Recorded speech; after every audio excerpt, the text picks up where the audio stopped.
ringkas je sebenarnya. Ana cuma nak sambung apa yang Prof. Ashraf sebut tadi. Pengalaman Ana dari belajar mengaji dan menuntut ilmu ni banyaklah. Macam sebut pondok pun ada pondok. Jadi kalaulah pengalaman yang paling sekarang ni Ana tengah tengok, antum ni kebanyakan ni yang interview dengan bank negara. Kita ada ratusan orang yang interview datang untuk bank negara untuk dapatkan jawatan sebagai pegawai syariah. Dan juga pengalaman Ana juga dalam interview untuk penasihat syariah juga. Penasihat bank pun akan interview dengan bank negara. Jadi dasarkan pengalaman Ana lihat yang Prof sebut tu dah cukup dah. 3 benda. Mungkin balik ni bawah 3 benda tu. Plan elok-elok. Kalau tahun 1, tahun 2, macam mana antum nak fulfill ataupun nak mengisi kekosongan tu. Pertama tadi tentang fahamu wa idrak turas. Ilmu turas ni betul lah tak cukup Daratul Nazir. Dan tak cukup juga antum hanya terikat dengan satu mazhab. Jadi perlu belajar juga mazhab-mazhab lain sebab dalam Islamic Finance ni kita memang tengok pendapat-pendapat yang memang melangkaui satu mazhab. Jadi memahami idrak kepada ibarat kitab itu penting. So bila baca tu antum boleh syarah tak? Kalau antum tak boleh syarah lagi tu jangan balik lagi lah. Macam Ana dulu di Syria, Ana letakkan qara pada diri Ana. Walaupun dah bertunang, takkan kahwin melainkan kita faham Minhajul Talibin Imam Nawawi. Jadi tunggulah sampai habis minhaj tu, barulah kita kahwin. Jadi kalau tidak kita takkan habiskan.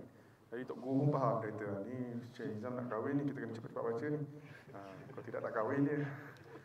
Jadi kita letakkan satu benda, kita azam kuat kita untuk habiskan. Yang keduanya ialah bahasa Inggeris tadi. Bahasa Inggeris ni anda nampak orang pelajar syariah ni memang struggle. Jadi mulakan lebih awal. Dan ketiga tadi tentang ilmu-ilmu keuangan Islam lah. Maknanya kalau boleh baca awal-awal buku-buku yang mudah kan. Dan resepi yang paling bagus selepas antum ada degree syariah ni, sambung di insaf. Sebab insaf ni pertama kewangan Islam pun ada, bahasa Inggeris pun kemas.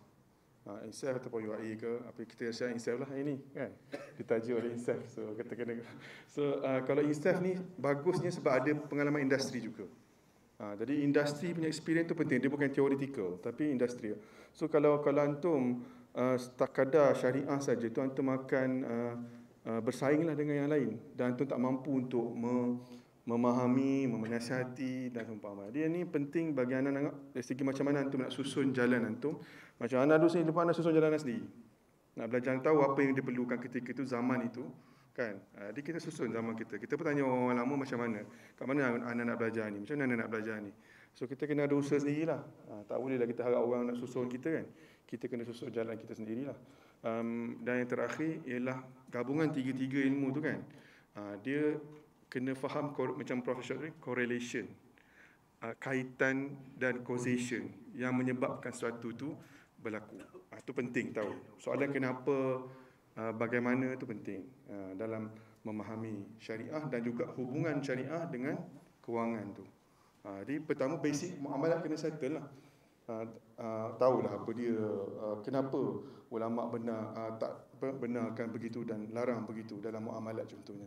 Jadi nak memahami rahsia dan falsafah di sebalik kebenaran dan juga larangan itu sendiri adalah penting lah untuk antum pergi ke depan jauh lagi lah. Itu lebih kurang nasihat lebih kurang lah. Dan yang terakhir rasa cakupan semua tu ikhlas lah. Kita bila masuk Islamic Finance ni ana risau juga sebab generasi baru ni dia lebih nampak glamour dan juga kaya lah. Masuk Islamic mana dia kaya. Kalau dia ustaz ni kurang sikit dapat. Jadi dia masuk tujuan tu bukan sebab kerana dia nak berjuang dalam untuk menegakkan Islam, untuk meneruskan pelaksanaan syariah, tapi dia lebih kepada material duniawi. Dan itu sebenarnya tidak bagus. Kalau antum berbawa lagi niat macam tu, maknanya cuba ubah dan cuba didik hati kita tu, baiki hati kita untuk niatkan Allah SWT, insya-Allah. Sekian, terima kasih.